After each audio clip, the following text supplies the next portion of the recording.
चलिए हम आज आपको सिंधु घाटी सभ्यता के बाजार के बारे में बताते हैं। लगभग 5000 साल पहले जब दुनिया के कई हिस्सों में जीवन अभी बिखरा हुआ था, तब सिंधु नदी के किनारे एक ऐसी उन्नत सभ्यता बस चुकी थी जिसका बाजार उसकी समझ, अनुशासन और दूरदर्शिता को साफ दिखाता है। जैसे ही कोई व्यक्ति उस समय के बाजार में प्रवेश करता होगा, उसे चौड़ी और सीधी सड़कें दिखाई देती होंगी, जिनके दोनों ओर पक्की दुकानों की कतारें लगी रहती थीं। हर दुकान अपने तय स्थान पर होती थी और उसके पीछे सामान रखने के लिए सुरक्षित गोदाम बने होते थे, जिससे ये पता चलता है कि वहाँ व्यापार बिना अव्यवस्था के चलता था। सिंधु घाटी सभ्यता के बाजार में रोजमर्रा की जरूरत की लगभग हर चीज मिलती थी। अनाज के ढेर लगे रहते थे, जिनमें गेहूं और जौ प्रमुख थे। कपास से बने कपड़े वहाँ की खास पहचान थे, जिन्हें लोग बड़े गर्व से पहनते थे।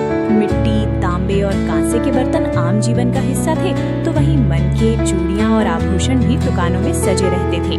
सीप, कीमती पत्थर और हाथी दांत से बनी वस्तुएं इस बात का प्रमाण थी कि वहाँ के कारीगर कितने निपुण और कला में दक्ष थे। इन वस्तुओं की बनावट इतनी उत्कृष्ट थी कि आज भी खुदाई में मिलने पर लोग हैरान रह जाते हैं। दिलचस्प बात यह है कि इस बाजार में सोने चांदी के सिक्कों का चलन नहीं था। लेन देन अधिकतर वस्तु के बदले वस्तु से होता था।